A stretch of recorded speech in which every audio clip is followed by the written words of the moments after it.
right, everybody, now we're going to take a look at installing the Tiger Stripe or Quake Racetrack tail lamp design on this Charger tail light. This design is meant to go on the bottom and the top, and it's going to give you a really bold, striking look. So this decal is actually made out of LightWrap vinyl. For the first time, you can buy the Racetrack tail lamp decals in LightWrap, and it's going to give you a tinted, bold look instead of a total knockout. So you can also get this in the KPMF Perfect Black vinyl for that total knockout look. But we also wanted to offer LightWrap because we think it's going to give you a really, really cool look that we haven't seen before and won't be offered anywhere else. So why do we use KPMF Perfect Black vinyl instead of 3M or Avery or any other brand out there? It's really easy. KPMF weeds the best.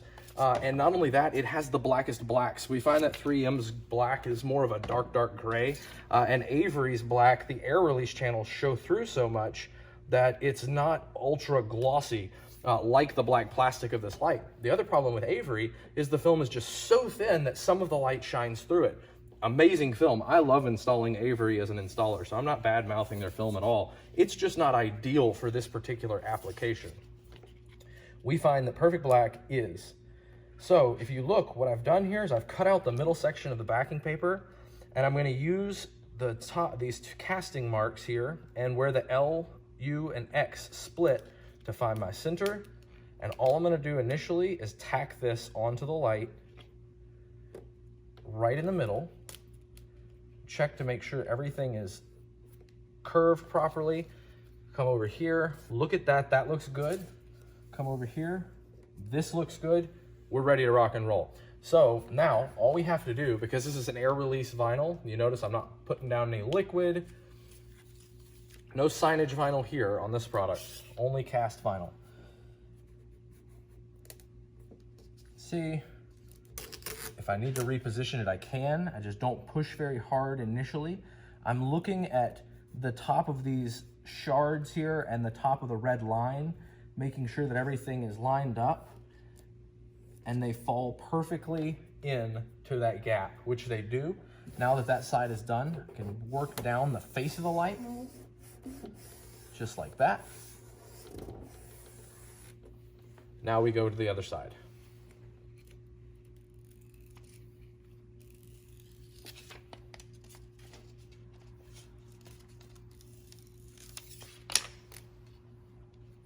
Same exact technique over here. Probably going to grab right where the turn starts so I can focus right here first. That's exactly where I want it to be. Oh, now I accidentally caused what looks like a little crease right here. So let's see. If this were a calendar wet vinyl, we'd be done. That crease would be in the vinyl forever. But look, I was able to pull it back up, massage that out, and start this install again. That's why I don't use a ton of pressure on my film until I'm at a point where I know I am good and everything's where I want it to be. Now everything's where I want it to be. Time to come back with heavy pressure. Look, you can see I actually have a crease in the transfer paper right here. That's not a problem because we're gonna remove that. As long as these vinyl pieces go on bubble free, then everything is great. And come in, really press down into the crease. And now on this leading face here, where we haven't really put any pressure or applied the vinyl.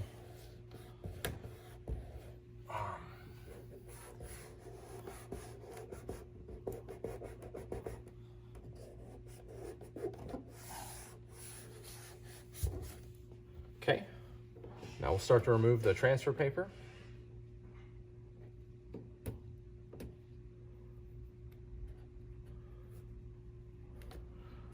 Which I'll do by folding it over itself and pulling at a very, very extreme angle.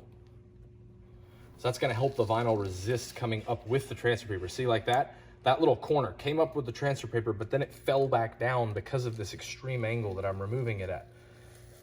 So that vinyl didn't. It is on the transfer paper. So I need to roll it back over, apply it hard with my thumb, and start removing it again.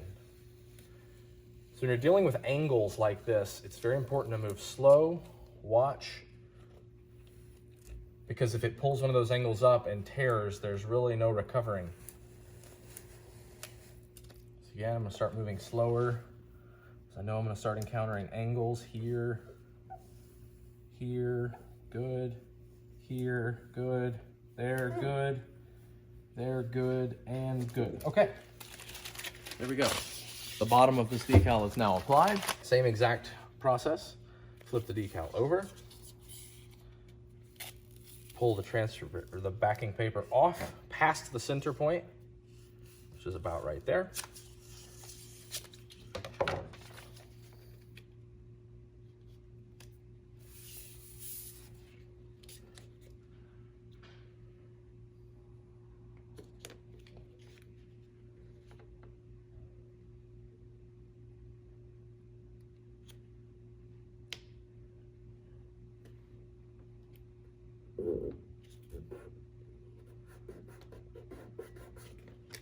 I'm gonna turn the light down so that you guys can see it because it's at a harsh angle there.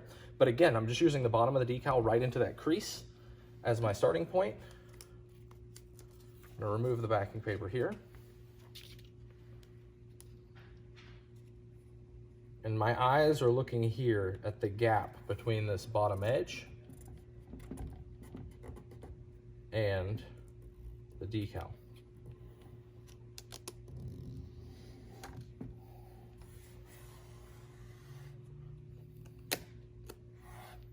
Okay.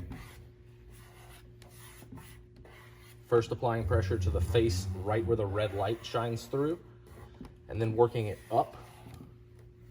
I come here and do this side now. Remove the backing paper slowly in case any little piece stick to it, especially after shipping. Same thing.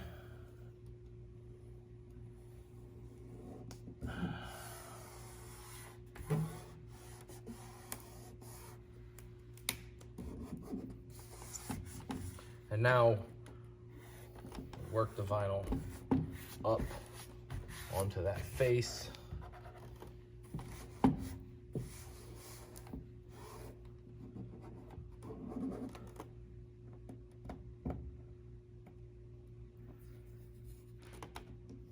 Now time to very carefully remove that transfer paper.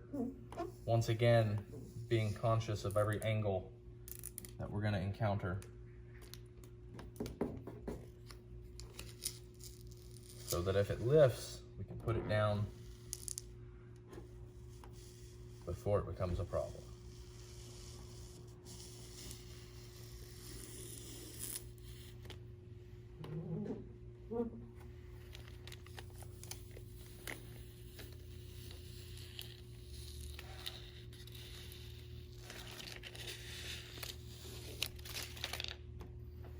And there you go.